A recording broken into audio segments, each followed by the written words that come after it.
compartilhar com vocês entre era presente e era vindouro. 1 Coríntios capítulo 10, versículo 11, sobre quem os fins dos séculos têm chegado.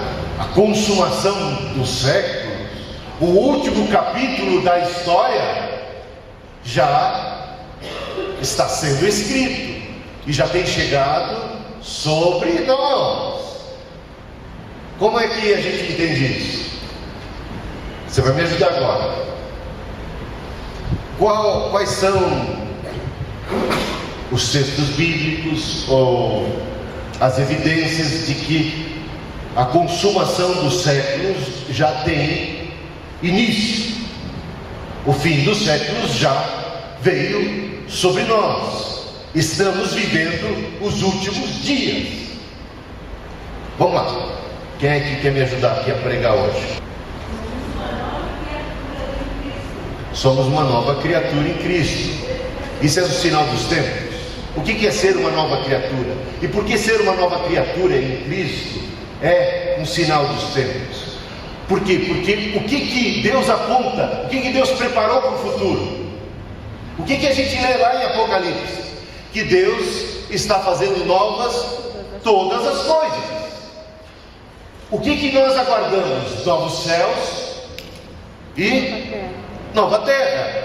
Isto de novo, isto de novidade, é algo que pertence ao futuro de Deus, ao projeto de Deus, ao alvo de Deus. Portanto, uma nova criação, um novo céu, uma nova terra. Deus está fazendo novas todas as coisas. Isto é algo que Deus planeja e que realizar-se-á plenamente, cabalmente, totalmente num futuro.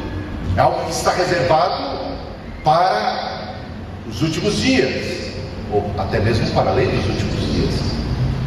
E o fantástico é que se Deus projetou para o futuro um novo céu, uma nova terra, e se Ele está fazendo novas todas as coisas, o fim já começou. O fim dos tempos já chegou sobre nós. Em que sentido? No sentido em que Deus já começou a sua nova criação. É verdade? Ele já começou a sua nova criação? Sim. Aonde? Aonde? Na terra? No céu? Aonde que está a nova criação? Aqui, dentro de nós, com um novo coração. Não é isso? Vocês não estão muito animados hoje, hein? Vocês estão com dúvida disso? Não é? O que diz a palavra de Deus? Quem está em Cristo é uma nova criação, é uma nova criatura, já é. Quem está em Cristo já pertence ao futuro. O futuro já está antecipado. É claro que em termos ainda de minutos. Diz a palavra de Deus que nós experimentamos do futuro de Deus, nós experimentamos o quê? Os primeiros frutos. Onde é que está isso? Na Bíblia. Não está nos termos que eu acabei de colocar. Se eu colocar assim, temos as primícias, né? As primícias, os primeiros frutos. Você vai encontrar isso em Romanos, capítulo 8. Nós temos as primícias do Espírito. Ou seja, Deus, que tem um plano extraordinário, novos céus, nova terra, uma restauração de todas as coisas, já começou a operar nesse mundo, por ocasião da primeira vinda de Cristo. A primeira vinda de Cristo já é o início dos últimos dias, porque a primeira vinda de Cristo já traz uma antecipação do fim, e já traz essa antecipação do fim em termos das novas criaturas que estão sendo geradas pelo Espírito de Deus, que estão nascendo espiritualmente. Filhos de Deus estão sendo feitos. A restauração da imagem e semelhança de Deus. Deus está restaurando e pretende restaurar o mundo inteiro, o universo inteiro. Tudo um dia estará debaixo do domínio e da soberania de Cristo. Não haverá nada fora desse controle. Tudo novo, tudo novo, tudo novo. Só que esse tudo novo já começou. O novo já começa a ser experimentado. Os fins dos tempos têm chegado sobre nós. Não tem? Está entendendo o que ele quer dizer? O fim o final de Deus, o plano, o capítulo último já está sendo experimentado na nossa vida, sobre nós, ele não diz sobre toda a humanidade. Ele está dizendo que de alguma maneira especial, específica, eu e você já estamos desfrutando daquilo que Deus vai fazer plenamente no universo como um todo. Mas agora, aqui, eu já tenho um espírito, já tenho um novo coração, já tenho uma nova vida, uma nova criação. Outro texto, quem quer me ajudar? Tem um texto bem interessante que aponta claramente para isso. Uma profecia do Antigo Testamento. De Joel, não é? Capítulo 2. Essa profecia apontava para os últimos dias. Diz assim: eis que nos últimos dias eu derramarei do meu espírito sobre toda a carne, e derramarei do espírito de uma maneira tão extraordinária que jovens, adultos, idosos, não importando a idade, vão ter sonhos, vão ter visões. Isto dizia o profeta que seria um sinal dos últimos dias. E quando é que essa profecia se cumpriu? Sabe que ela já se cumpriu? E se cumpriu, quando foi? Ninguém sabe, né? Foram reprovados em Pentecostes. O que é Pentecostes? No dia em que a igreja foi inaugurada, no dia em que Cristo, lá do alto céu, estando assentado à direita de Deus Pai Todo-Poderoso, enviou seu Espírito para a igreja, e os que estavam ali reunidos, esperando em Deus, foram cheios do Espírito Santo, receberam dons e passaram a ter sonhos, visões, e a partir de então iniciou-se o que nós chamamos de últimos dias. Os últimos dias já chegaram, o final dos tempos já estão em processo desde os dias do Novo Testamento, desde o advento de Cristo, da sua subida aos céus. Que mais? Essa questão de salvação, não é? A salvação não é alguma coisa futura, num certo sentido? A vida eterna. Já parou para pensar na vida eterna? A vida eterna não é alguma coisa que nós almejamos e aspiramos para um futuro? É ou não é? Então, num certo sentido, é. Mas você sabe que a Bíblia não diz que você terá a vida eterna. Ela não coloca isso, ou Jesus, ou os apóstolos, quando eles falam do assunto, eles jamais falam em termos futuros. A vida eterna não é algo que vai acontecer algum dia. A vida eterna é algo que nós já experimentamos agora. É isso mesmo. A Bíblia fala da vida eterna em termos de aqui e agora. Ela fala: você foi salvo, a tua fé te salvou. Nós já temos a vida eterna. Quem crê em Cristo já passou da morte para a vida, já passou, não vai passar, é algo que já aconteceu, é uma experiência já nossa, aqui e agora. Fomos salvos, fomos libertos, fomos perdoados. E isso também fala do juízo final. O juízo final não é uma coisa que vai acontecer lá adiante, mas para nós já aconteceu. Não é que ele não vai acontecer para nós lá adiante, mas para nós, no certo sentido, ele já é um fato realizado, consumado. Por quê? Porque o apóstolo Paulo claramente diz, com todas as letras, ele diz que quem está em Cristo é uma nova criatura, e que aquele que está em Cristo, nele, para ele, não há nenhuma condenação mais. Não é isso? Você devia estar dando um pulo de alegria agora, não é? Não tem nenhuma condenação para quem está em Cristo Jesus. Graças a Deus. Quem está em Cristo Jesus não é: vamos ver se eu consigo passar lá no dia do juízo final, se eu escapo. Estou uma esperançazinha aqui, botando uma fezinha em Cristo, quem saiba eu venho a escapar. Não, quem está em Cristo já experimenta o perdão, já experimentou antecipadamente uma libertação, uma absolvição, e já está livre da condenação. Nenhuma condenação há, nenhuma maldição, nenhuma condenação, nenhuma penalidade sobre sua cabeça, nenhum juízo mais sobre sua vida. Quem está em Cristo já é novo. Quem está em Cristo já tem a vida eterna. Quem está em Cristo já experimenta o perdão, já está antecipadamente absolvido do dia do juízo. No dia do juízo não haverá condenação para os que estão em Cristo. Haverá o quê? Galardão.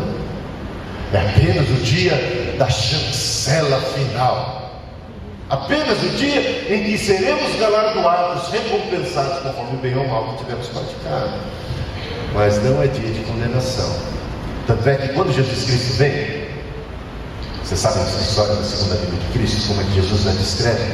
Ele diz que quando ele vem dos altos céus, os mortos ressuscitarão, no abrir e fechar de olhos.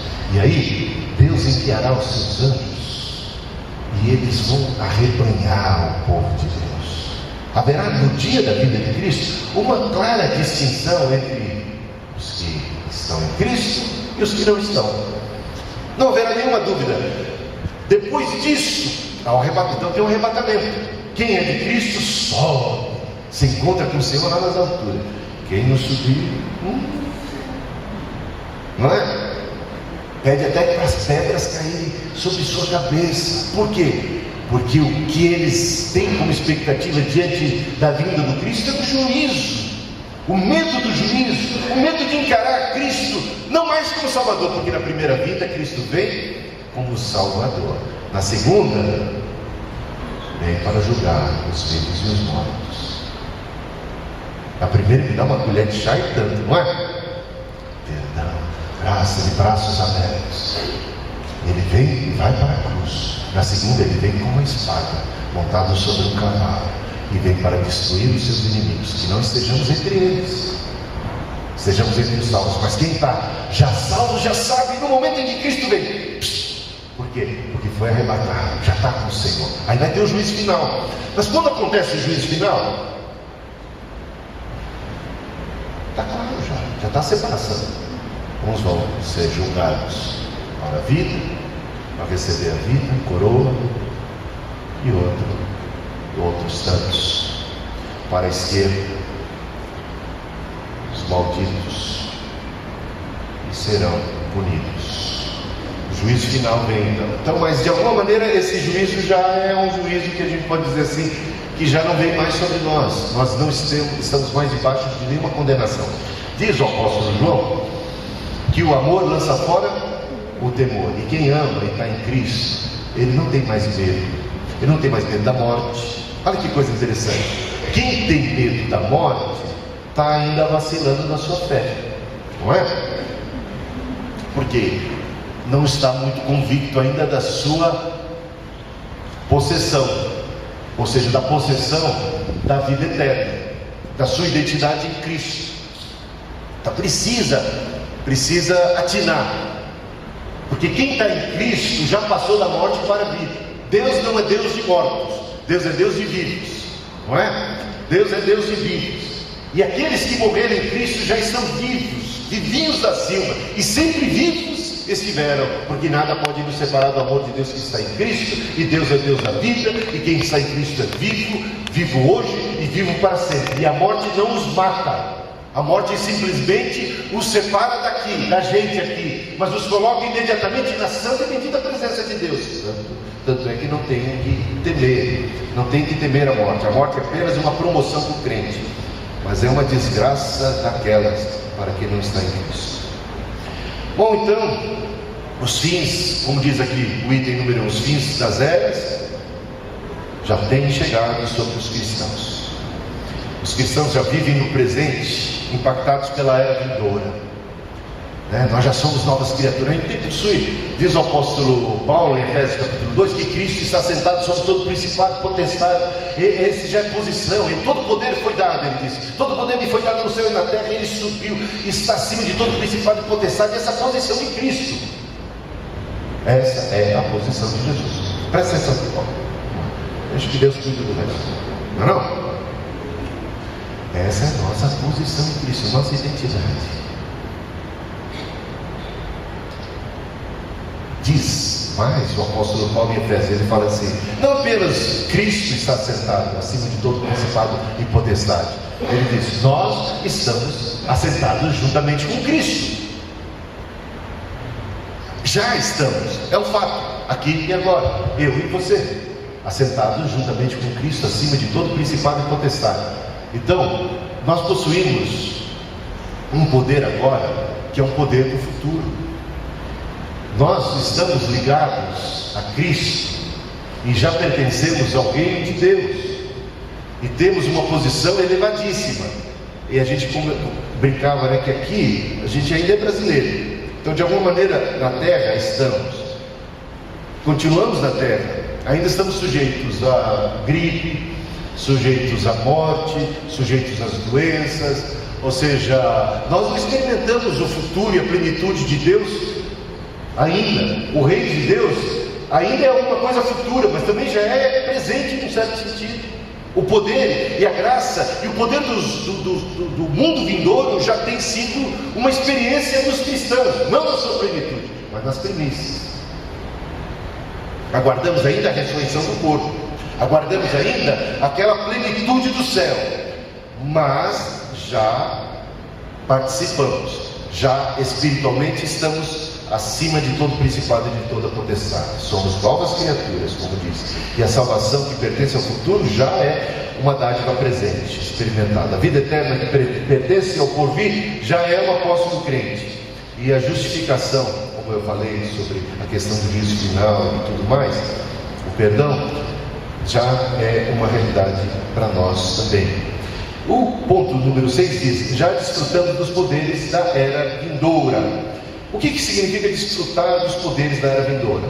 Significa, veja só, isso está em Hebreus 6, né? A gente leu Hebreus, ou 1 Coríntios 10, 11, que fala que o fim das eras tem chegado sobre os cristãos, e Hebreus 6 diz que aqueles cristãos, que os cristãos já experimentaram os poderes do mundo vindouro. Os poderes do mundo vindouro, do que está falando aqui o autor de Hebreus? De estarmos assentados juntamente com Cristo acima de todo principado e potestade, de já aqui na carne, ainda num corpo frágil, como diz o apóstolo Paulo em Coríntios, que o vaso, nós somos um vaso de barro para conter uma excelência de poder, de glória extraordinária, até para que a gente não venha se soberbecer. Então, há uma fragilidade em nós, da carne, mas há uma força em nós, do mundo vindouro. E esse do mundo vindouro é o Espírito Santo em nós. São, como diz o Paulo, autor de Efésios, no capítulo 6, devemos nos revestir de toda a armadura de Deus. Uma armadura que pertence ao mundo vindouro. Uma armadura poderosíssima para rechaçar todo maligno, todas as obras das trevas. Um escudo que é o escudo da fé, com o qual a gente vem rebater todos os dardos inflamados do maligno que atenta a sua mente, que atenta ao seu coração, que se manifesta na sua vida de distintas formas, de traumas do passado, traumas da infância, coisas que estão aí sendo motivos e brechas para ataque de Satanás. Você pode vencer, porque Deus te dá condição, te dá as armas. As nossas armas, diz o apóstolo Paulo, elas de maneira alguma são carnais, de maneira alguma são fracas, elas são poderosas em Deus para a gente destruir um batalhão infernal, para a gente destruir muralhas, como as muralhas de Jericó, porque não foi o barulho que fez com que aquelas muralhas caíssem, foi o poder do Espírito Santo. É já um poder do futuro antecipado, atuando no presente e na vida dos crentes. Você deve experimentar isso.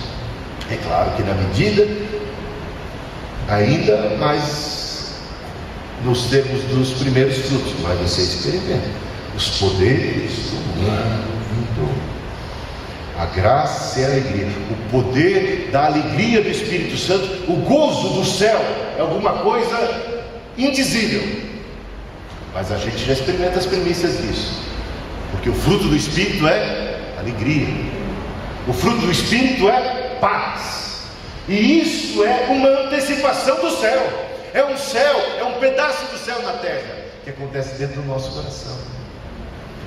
O céu pode se realizar aqui dentro, na nossa vida. É uma coisa muito legal isso. Para pensar. Os poderes do mundo vindouro, o poder da alegria, o poder da paz, o poder da segurança em Deus, da segurança. A Aline foi assaltada. Estamos ainda sujeitos a assaltos? Estamos. Sujeitos às perseguições? Estamos. Sujeitos às guerras? Estamos aqui nesse mundo ainda. Somos cidadãos do novo mundo, do novo céu, do reino de Deus, mas ainda pertencemos a essa realidade. Por isso há sempre um embate entre a carne e o espírito. Há sempre algo tenso, há sempre algo, digamos assim, antagônico, não algo retilíneo, constante. Há sempre uma luta, e a gente percebe essa luta dentro do nosso coração, não percebe? Percebe a luta, os perigos, as ameaças, e muitas vezes nos sentimos ameaçados por tudo e por todos. Mas calma lá, a gente tem que se lembrar: não andeis ansiosos, disse o Senhor. Eu cuido dos passarinhos, não vou cuidar de vocês, eu cuido de vocês. Aí a gente começa a se lembrar: Deus está cuidando de mim a despeito do que está acontecendo, a despeito das circunstâncias. Cristo parecia completamente abandonado na cruz, mas nós sabemos que não estava de fato abandonado. Aquilo fazia parte do plano, do propósito de Deus. Não era o diabo que estava ditando as regras, não era o diabo que estava sassaricando, pintando e bordando, pintando o sete, não. Era Deus que estava escrevendo a história. Era Deus. E Deus está escrevendo a nossa história também. Então quando a Aline se depara diante de um ladrão, ela pode se lembrar daquela hora: eu sei em quem tenho crido. Estou bem certo que é poderoso para guardar o meu tesouro até o dia final. Eu não sou peru de Natal para morrer de véspera. Eu não sou um joguete na mão dos homens e das circunstâncias. Eu não estou à mercê do inimigo. A minha vida e o meu futuro estão nas mãos de Deus. Os poderes do mundo vindouro já me alcançaram. Eu já pertenço a Deus, e Deus de maneira alguma permitirá que algo aconteça na minha vida que não esteja exatamente debaixo do seu desígnio soberano, do seu cuidado, da sua mão protetora. Pode ser que Ele nos entregue. Pode ser que Ele nos entregue a morte. Ele entregou Paulo, Ele entregou Jesus. Mas quando chegar a hora da nossa morte, eu não temerei mal algum, porque a tua vara e o teu cajado me consolam. Você pensa que é o dia da minha derrota? Como é que segue o Salmo 23? Preparas-me uma mesa na presença dos meus inimigos. Amém. Caramba! Para pensar. Quando olharam para Jesus e viram Ele na cruz, morrendo, desfalecendo, aparentemente abandonado por Deus, qual não foi a conclusão dos pecadores? Zombaria, ridicularizado, fizeram pouco caso.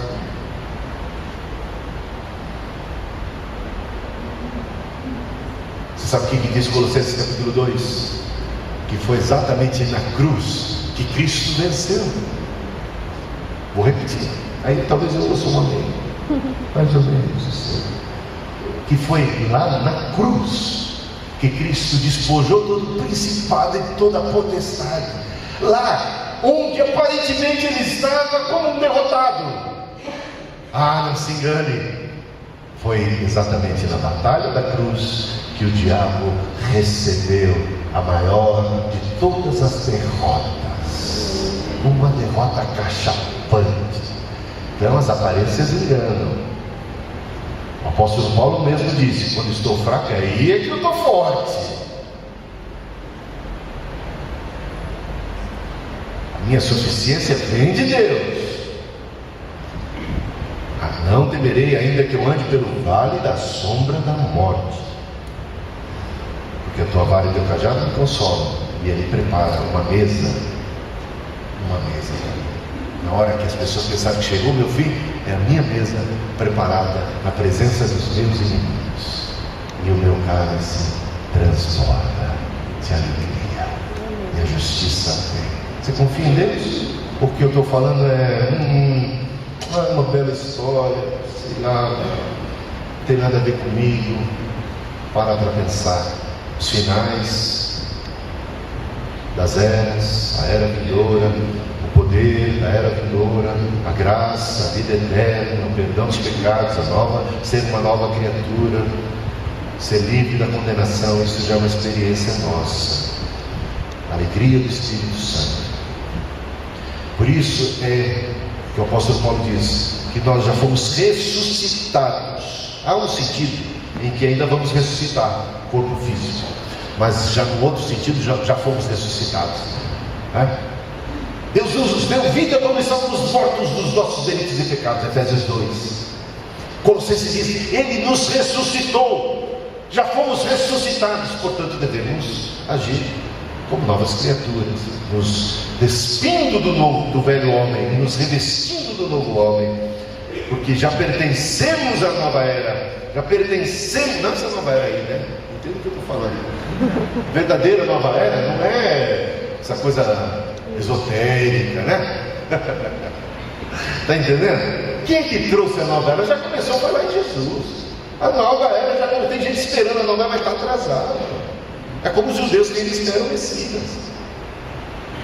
Se você encontrar um judeu, fala para ele com todo amor que ele já veio.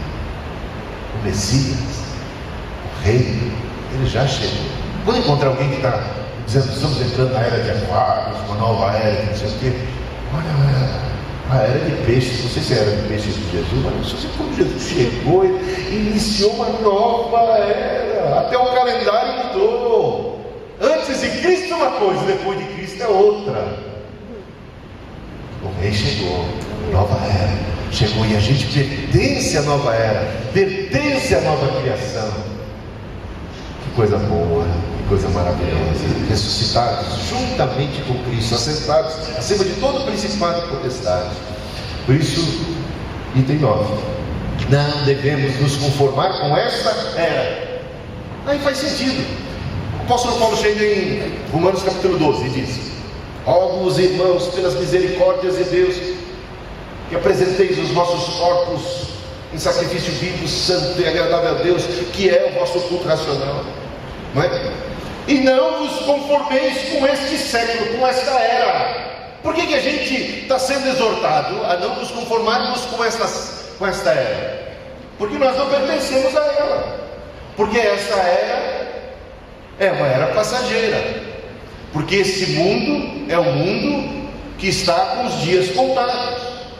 Nós já pertencemos ao novo mundo eterno, ao novo reino eterno, e já somos criaturas novas, pertencentes ao mundo novo, e já somos para com Deus nesse mundo suas testemunhas, seus embaixadores, embaixadores do reino, embaixadores do novo mundo, alertando os homens, alertando os que estão ao nosso redor, para que, como foi nos dias de Noé, eles possam escapar da condenação que está por vir e possam abraçar a salvação que está em Cristo Jesus.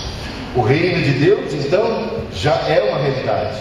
Não devemos nos conformar com esse mundo. E oramos a oração que Jesus nos ensinou, dizendo: venha a nós o teu reino, seja feita a tua vontade, aqui na terra, do mesmo jeito que ela é feita lá no céu.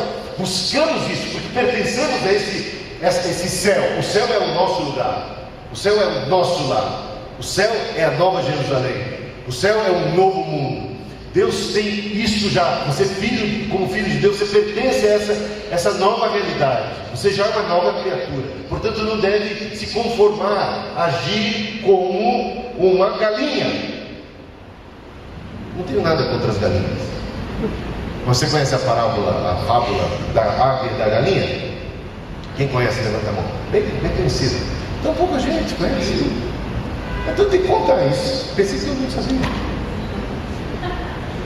Quando diz para a gente não se conformar com esse século, Paulo está querendo lembrar a gente da fábula da galinha e da águia. Muito Muito tremenda essa fábula.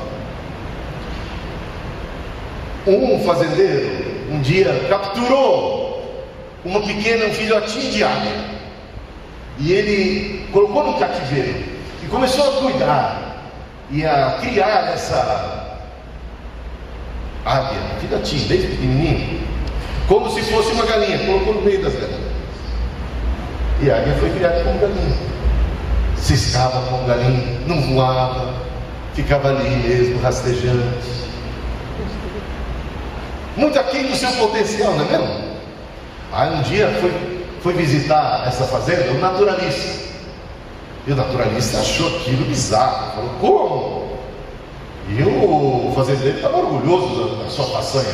Eu consegui fazer a cabeça da águia, agora ela é uma galinha, vive como galinha, está satisfeita, condicionada, né? Ao mundo das galinhas, cisca com galinha, agora não adianta mais, é uma galinha, acabou, papo final. E apostou alto com o naturalista. Duvido, ninguém consegue mais que essa águia viva como águia. Ela está galinha como eu quis que ela ficasse. Parece um capeta esse fazendeiro, não é? Parece um capeta que só vem para roubar, matar, destruir, para tolir, para deixar a gente sempre aquém do nosso potencial. Bom, lançado o desafio, o naturalista aceitou. Não, ela foi criada como águia, ela tem natureza de águia, DNA de águia. E ele então pega a águia, coloca nos seus braços e diz para ela: águia, você é uma águia, você não é uma galinha. Olhando bem para os olhos da águia, disse isso para ela, como treinador de boxe, dizendo para o seu, para o lutador: ei, você pode, vai lá, voa como águia que você é, você tem asas de águia, você nasceu para voar e não para ciscar como galinha. Voe como águia que você é. E solta ela. Ela começa a sair um pouquinho em cima, de logo ela cai e vai ciscar com as galinhas. E o fazendeiro debochado. Bom, aí ele falou assim: eu acho que ela está precisando de uma forcinha a mais. Levou ela para o alto da casa. No alto da casa ele disse para a águia a mesma frase, as mesmas coisas. Não tinha muita coisa nova para dizer não, mas pensava que pelo menos por ela estar num ambiente mais alto, ela pudesse, sabe, se identificar, porque ela nasceu para essa amplidão, para essa amplitude, para voar, para a imensidão. E ele disse: você tem DNA de águia, você é uma águia, você não é uma galinha, você tem asas de águia, olhos de águia, voe como águia que você é. E lança ela, e ela começa a esboçar um voo, mas logo desiste amedrontada e vai ciscar com as galinhas. O naturalista pede mais uma chance. Dessa vez ele leva ela para o alto de uma montanha, num penhasco daqueles, bem alto. E a última tentativa, ele pega e direciona os olhos da águia para o sol, na direção do sol, para que aquela luz pudesse iluminar os olhos da águia, e faz com que a águia possa sentir o vento, e possa olhar para aquela amplitude do horizonte, e possa se sentir desafiada, e possa ali despertar a águia que existe dentro daquele ser. E diz para ela as mesmas frases agora: você tem DNA de águia, foi criado como águia, sua mãe é uma águia, seu pai é águia, você tem asas de águia, olhos de águia, voe como águia que você é. E ele soltou ela, e ela começou a bater as suas asas. Foi embora. Nunca mais ela voltou a ciscar como galinha. Nós fomos criados por Deus, não fomos? Está entendendo a mensagem? O diabo entrou na nossa vida. Nós temos lugar a ele. fomos convencidos por Ele de que não somos filhos de Deus. E começamos a nos conformar com esse mundo, ciscar como galinhas. Fomos criados à imagem e semelhança de Deus, com potencial para o eterno, com vocação para o eterno, mas logo nos vimos apaixonados pelas coisas da terra, da galinha, pelo milho, presos a essa coisa, desse século, fascinados por esse século, como se tivéssemos sido criados para isso, e como se isso nos bastasse. E não ousamos voar mais alto, ficamos ali, acomodados. O apóstolo Paulo percebe que mesmo os crentes, nascidos de novo, têm a tendência, de vez por outra, estar ciscando com galinha. Por isso é que ele está dizendo, senão não tinha necessidade da sua exortação, não é mesmo? Se ele diz, não vos conformeis com esse século, é porque ele está vendo muito crente agindo como galinha, por isso que eu falei. Está percebendo? Ele fala, como você é filho de Deus? A grande águia do universo. Você tem DNA de Deus, filho de Deus. Não se conforme com as migalhas que o diabo oferece, que esse mundo oferece, porque teu potencial é maior.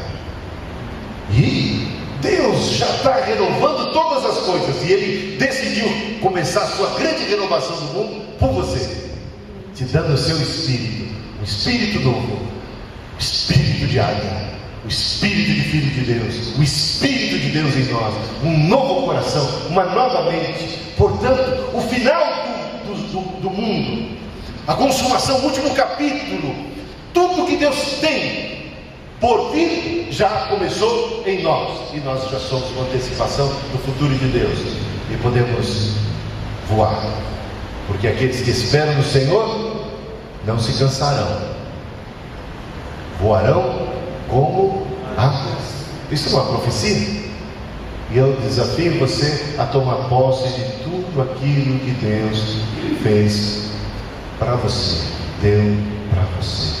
Aproprie-se daquilo que é teu por direito, por filiação, por graça e obra de Deus. Onde possa, as águias têm asas, voem como águia. As águias têm olhos de águias, têm uma alma de águia. O Filho de Deus não deve se conformar com esse mundo, mas deve ser transformado. Começa onde a transformação? Na mente. Está percebendo o propósito dessa mensagem? Ajudar você a ter uma mente transformada. Uma mente transformada. Você precisa se convencer da palavra, se convencer do Evangelho, ter abundantemente a palavra de Deus no seu coração, na sua mente, convencer-se do amor de Deus, apropriar-se disso, desenvolver a salvação. A salvação não é de maneira alguma coisa estática, é algo que Deus nos dá como um grande talento e espera que com o seu auxílio do seu Espírito, nós possamos fazer um bom uso, desenvolvermos nossa salvação, crescermos na graça e no conhecimento de Cristo, porque o nosso alvo é... Lembra da canção? Vamos cantar ela de novo?